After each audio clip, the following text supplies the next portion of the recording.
ஐயா, முருகனை பார்க்கும்போது காரணம் இல்லாம கண்ணீர் வருது. ஏன் இது வரைக்கும் என் வாழ்நாள இப்படி ஒரு அனுபவம் எனக்கு வந்ததே கிடையாது. எதுக்கோ அழுதுருக்கேன். ஒண்ணு துக்கத்துல அழுவோம், இல்லைன்னா சந்தோஷத்துல வருவோம். ஆனா இதையெல்லாம் மீறி ஒரு அனுபவம் எனக்கு அந்த 2 நிமிஷம் முருகனை பார்த்த அந்த நொடிகள்ல எனக்குள்ள ஒரு தீவிரமான மாற்றம் ஏற்பட்டது.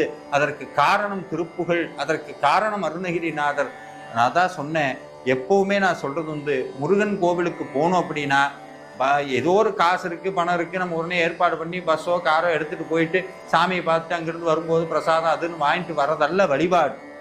ஏதாவது ஒரு திருப்புகளை தினமும் பாட பாட பாட அந்த திருப்புகள் உங்களுக்கான கோவிலினுடைய அடையாளத்தை உங்களிடம் கொண்டு வந்து சேர்க்கும்.